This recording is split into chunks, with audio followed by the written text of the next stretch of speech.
A lot of interest in the book. A lot of people coming up and saying, "Have you got it yet? Why have you not got it yet?" I said he hasn't been here yet. And just the whole concept and idea is really taking, sort of the attention, the imagination. I'm going to welcome Adrian Hack, who is very kindly going to introduce the evening and ask much more sensible questions than me. Oh, sorry about that. Sorry, I forgot to tell you that bit. Different notebook. And welcome David back to the shop, who's Thank been you with very us many times over the years and is a very good friend of the shop. And at that point, I'm going to seal. I can now seal this way. And, Sachet left. Yeah, and exit stage left. Thank you. Thank you. All right, folks. Joseph, thanks very much for coming on such a miserable day. Unfortunately for people who are around here, the way the seats are, you're going to see the side of my head or the back of my head, so I'm going to put you off too much. In preparation for introducing David here, we're onto his website. Of course, David's got his own website. And according to it, he's been a newspaper reporter, researcher, broadcaster. He's on just TV. according to his website. I know. Never mind what Wikipedia might say about him. A tour guide down the Goblin, same as me, and other out tours. Event coordinator. I also think beyond that, David, you're a very good ambassador for this area. So I know you travel quite a lot to America and stuff where there's a lot of Ulster Scots communities. And you do a very good job of promoting this area to them as well. So it's not on your website. But the main reason that you're here today is because you're also a written author. According to your website, you've been writing for over 40 years. It's a bit scary. But by that reckoning, you must have been at primary school when you started. I think it was 4. But the main reason we're here is your new book, David, which is basically a story for every day of the year. Where on earth did you come up with that sort of mad idea that it was going to be, you would find something for every day of the year? Well, I think I had seen somebody had done that before. It's not an original idea in the sense that there was a sort of national book I saw one time, and it was, and then there's lots of things in papers, on this day. Yeah. But I started off my writing career in what was the Carrickfergus Advertiser. If anybody remembers the Carrick Advertiser, whenever I was still at university, so I'd approached them about doing a weekly article on this week in the past type thing. So I think that just got me interested way back, sometime in the 1980s. It was Tom Collins was the editor back then, I think, and it was great. You went into Carrick Library in those days that you had the microfiche you used in Carrick Library, and you got the different information from that particular week in the past. So I did this similar thing then when I went to the Larn Times. I started off doing that, and then of course I had my history column for about 15 years in it. And I gathered up a massive material. So the one really good thing about having a book like this is the amount of paper you get rid of afterwards. And I'm looking forward to it. I haven't done that yet. Still holding on to it, but you never do, David. I will be getting rid of quite a lot of the notes. So, and I think it's just fascinating. I mean, history it's about the big events, but it's also about the very mundane things as well too. So the book is a mix of those. There's some things in it that are, very mundane in terms of an individual or something that's happened to somebody, or maybe an award they've got. I was looking at the 2 dates of a lunch in Larne on Thursday night in Larne Museum, and this one tonight. So tonight's date, when you look at the book for this actual date, is to do with the Prince of Wales visit in Larne in 1932, and Thursday's date is Carrick Nurse decorated by Queen Victoria in 1885. Now somehow we mixed up the 2 launches, we should have had the other way around.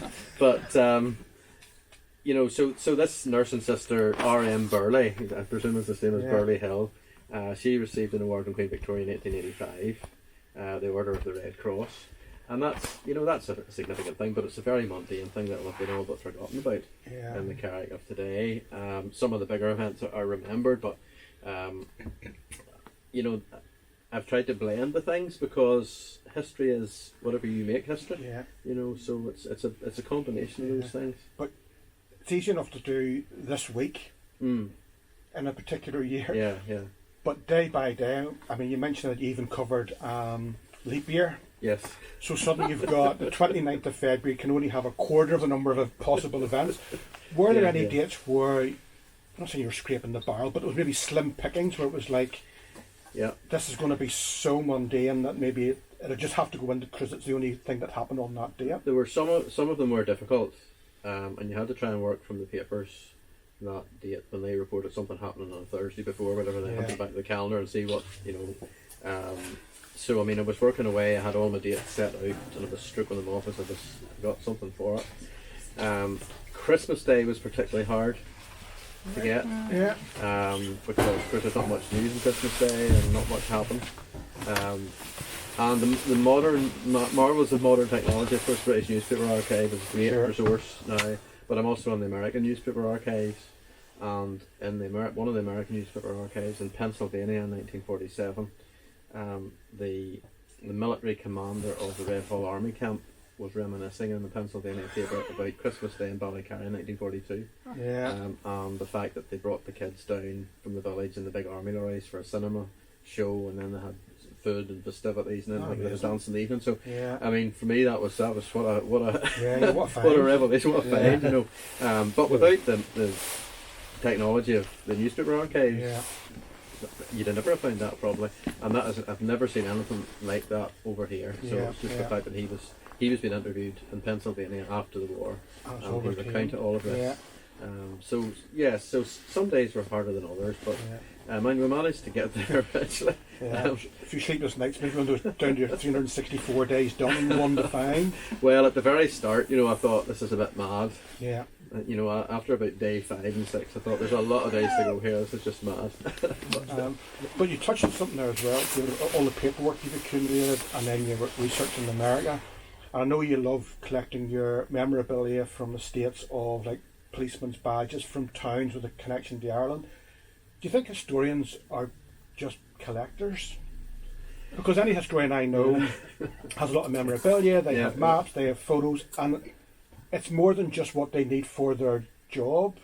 So do you think really you're just a collector who's happened to put your collection into a book? Well, I think all historians are collectors. They're collectors of information to begin with, and then I mean a lot of it with me extends. So if I'm doing talks, people like to see something, so it's nice to have artifacts that they can look at. I do a talk called Hands-on History, where they get to handle stuff that's historical. So I think people like to have something that they can handle, they can connect easier. And I suppose that's my excuse for collecting it all anyway. But I mean, as well. I do like Northern Ireland place names. I mean, I've got a lot of police patches particularly from the US. You've got Londonderrys and Derrys, and you've got Coleraines and lots of other names all scattered across the states. And I think my favourite is the Ulster K9 unit in Ulster County, New York. But so there's quite a lot of elements of that. And I have one of the really interesting things I put in the book was it concerns a girl from Island McGee called Molly Wilson, and there's a lady called Molly Cordner wrote a book based on Molly Wilson's the correspondence between her and her husband. The husband's letters survived and Molly's didn't. He was in the American Civil War, so her letters were lost over the years. But the amazing thing was that Molly Wilson left Island McGee. Her father died and the family moved, and they moved to St. Louis, Missouri. And she ended up meeting a man whom she married who was from Bush Mills in County Antrim. So the chances of that happening, away in St. Louis. Molly Cordner came across and she produced this, the University or the library in Missouri have all the letters now. So this book is about his letters back to her, my dear Molly. And it tells her everything that's happening with the war and all of that. But for me then, looking through one of the old Larne Weekly Reporters, I came across their wedding notification in St. Louis in the Larne Reporter way back, the 1800s. Gosh. And it was just such their story is fascinating because she didn't die. She was very old when she died. I think it was in the 1820s she died. This lady, she thinking that there's a journey from Island McGee way in the 19th century through all of that, and then she still, she survives into the 20th century. So there's just some fascinating stories. All those stories are fascinating. Well, the storytelling's the interesting bit, David, because doing the research and getting the stuff from newspapers or whatever is one thing. Turning it into a story that people will want to read and engage with there's quite a trick to that. Do you have a plan or a strategy, or is it just a natural way that you have of here's the facts? Because I remember being at school, when I did history at school, a very good history teacher, but everything was just bullet point dates and people, and he always used to say, for your O level as it was back then, you've now got to go and turn that into a narrative, and I found that was quite tricky. But your stories are interesting and engaging and very personalised. Do you have a strategy, or is it just a flair? Well, I think because I've been a journalist, then I'm used trying to make stories that people will read. You got to hook people into the story. So although people have to judge the book themselves and see how these stories to the hook, you're not. Find out shortly. But you find out, yes. So I think there's that element of it, and a lot of these stories are, there's a lot of drama and interest in the stories. There was one. There's the one about the runaway train that comes down the line to Carrick. I've mentioned that that man McFerrin who saved everybody in the train, effectively like clambering out the window and going across and getting to the brake car. But there's also the Briggs loop crash in 1910, I think it is from memory, which I've recounted, and I've got a photograph from it. And it was an amazing story because it was the express train heading to Larne from Belfast. The train had gone up the line 3 way ahead and up to Carrick, and this train was on its way down, and in the short 5 minutes between that, a massive landslide occurred, and so this train ran full tilt into the landslide. The carriages were upended and landed down near the shore and so on. Amazingly, nobody was killed, nobody was badly injured, but the accounts just, it gave the individual account of individuals, what they said had happened and so on, and it's just a fantastic story. And just how it all happens and all the different elements of it, and you just think, wow, that could have been a lot worse, but it's a very, very dramatic story, and probably forgotten about. I think the runaway train is maybe still remembered in Carrick. It was a really amazing, and the interesting thing is that he received then a free travel on the railway line for his lifetime. Wow. I know, but it went beyond that because his wife, also after he had died, she inherited the free travel until she died. So many wee bits and pieces like that. And I've also used letters. There's letters in here. There's a few letters. There's one from a gentleman called McKinty who was from Glenarm, and he was a ship's surgeon, and he was out. His letters are in the Public Record Office. So he wrote home to his mother in Glenarm. His 2 letters survived, and he talks about going down. I think there was Nigeria around there that they were in this river, and talks about the trade that was going on and what they were picking up. They were trading out of Liverpool and so on. And then he says to her about he won't get to mass, he won't get to church worship because there's no place of worship for 1,000 miles. And you think 1,000 miles, and it's just amazing. Like, I know. And so he didn't survive. Like, a lot of people died of fever in those ships, and he was one of the ones, unfortunately. But his letters have survived. So I've sort of tried to, give him another life through the book here, and then. I found this little book. I've lots of stuff that I've picked up which have made their way. This is a school book from a fellow called Samuel McKee, and I got it quite a wee while ago now. In fact, I see Maud's back there, and she was instrumental in getting me this book. And it's a school book, so it's this exercise book, but he has different things in it. And this is 1882. It's handwritten, beautifully written. I know. My goodness. Certainly much better than my handwriting is, I have to say. So that's element. I do have a better read the bit that I actually have in the book as opposed to this one, which is not in the book. I'll let you know about this one actually. Anyway, he talks about Belfast and one of them. He's been asked to write an exercise about Belfast, so he writes it, and it's in the book. This one, he says, I'm requested to give you a description of my own native village, Ballycarry. Ballycarry is situated about 6 miles from Carrickfergus and about 5 miles distant from Larne. There is a branch of the Northern Counties Railway and a branch of the Northern Banking Company. There is a market every Monday and 4 fairs in the year, viz. The 2nd Monday in January and 3rd Monday in April, August and November. I have no more to say about it at present. I remain yours ever. Wow. So he ends both of his letters like that. He's very abrupt at the end. That's all I have to say. so I just love the way he described it. You've gathered so much then, David, and you put some of it in the book.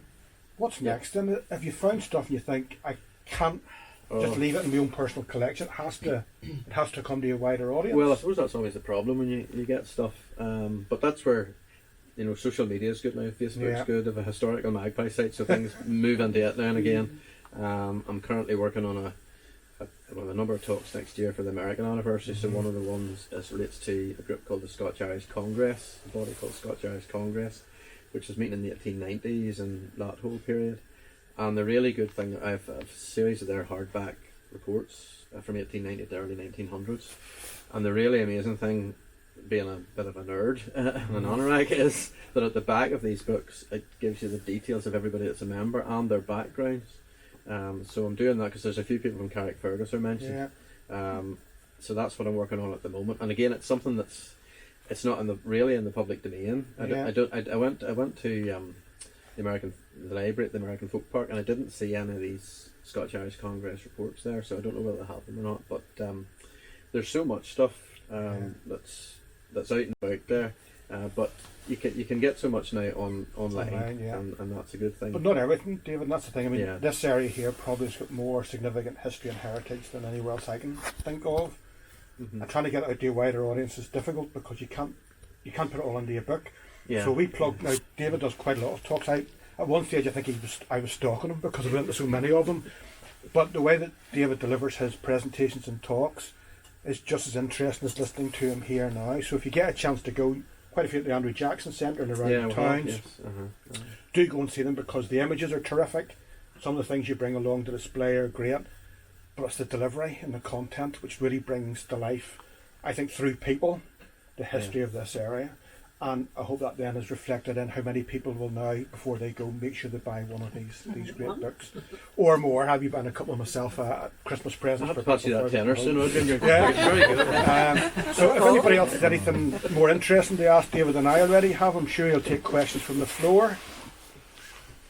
Any of the new things, are anything from the old books in that one?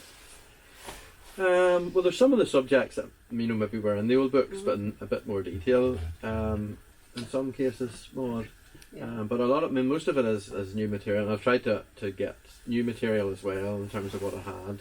I had so much material gathered up. Whenever I was in the Larne Times, that column was every week. So at one stage, I could nearly tell you what was in the papers. I would know what I called a good year. It was a vintage year. Some years were vintage years. There was lots of material. Other years were terrible for news. But I nearly knew the newspaper back to front by that stage. But there's lots and lots of notes that I had from those papers. Well, that must be in the time when there was news happening in the Larne Times in Larne. Would not go there? Yeah, not go Newspapers generally, it's such a transition has happened. And, Well, you were very instrumental where my history was concerned, going back 20 years when I started the book of genealogy, where from your press release or press cuttings in Larne, you were able to tell me about the family that left Ardfrig to go to Saskatchewan, which happened to be my ancestors. And I would have never found that in a month of Sundays.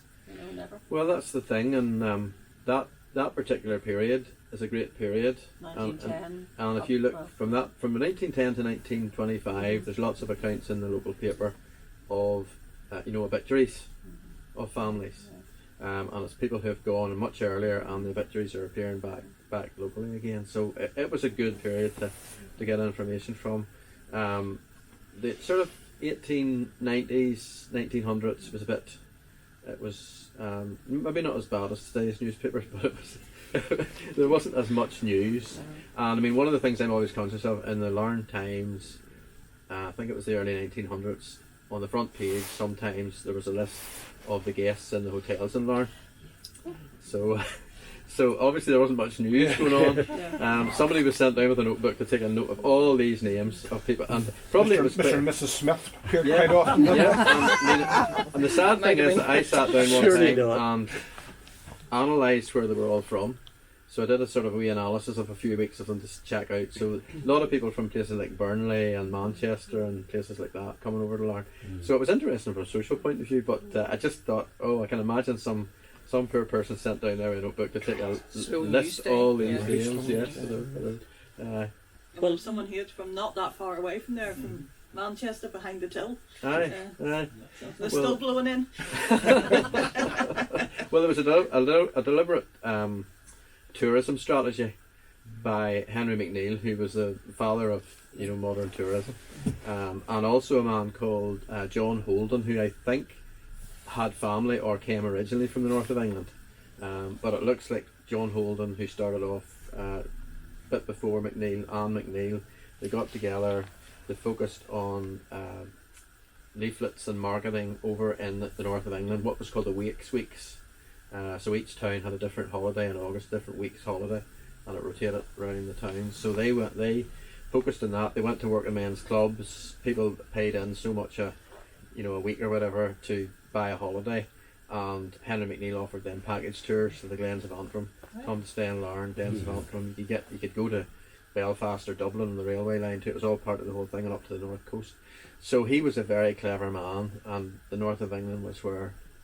And I have a wee talking about things artifacts. I have a wee book at home, an autograph book. People used to sign the autograph books when they went to hotels. So this one was from the Laharna Hotel, and it caught my eye because it was a lot of people from, I think they were all around Burnley and Bolton and that general area.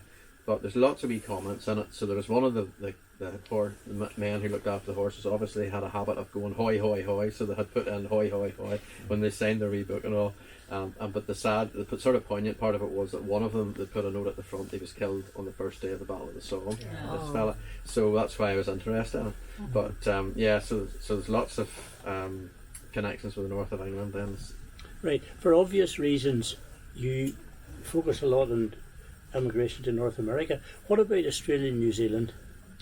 Well, there's a great photograph in the book, and I haven't really been able to get any information on this family, but it's a photograph of the Montgomery family from Glenarm heading off to Australia in 1925, I think it is. And I think there's 11 in total in the family. Two of them are there's a child in arms, baby in arms. Two that are very young, and then as they go up the steps. So I've just put that photograph in on the date that it appears. I don't have any more information on them. I do talks in Australia, New Zealand and so on too, because there's quite a big history there.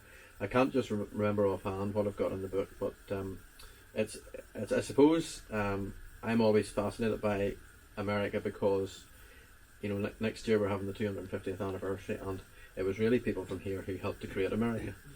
So that always fascinates me. Now next week, if I can give a commercial plug for we have a film next week at the Jackson Cottage called From Carrick to the Carolinas, which was made by Northern Vision's television company, and I was out in June. We went out and filmed in the Carolinas. We followed Andrew Jackson's mother's trail from Carrick out to there and told the whole story about her, and it's a phenomenal story.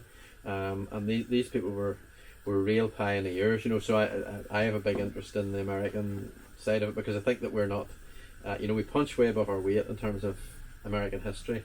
Where the first declarations of independence were from wee Ulster Scots communities in different parts of Pennsylvania and the Carolinas and so on, and they all follow a pattern, and they all come out of the psyche of the sort of Ulster Scots, this sort of idea of conditional loyalty. So they're pledging loyalty to the king, but only if the king behaves himself and does what he want, what they want him to do. In other words, don't be slapping a lot of taxes on us type thing.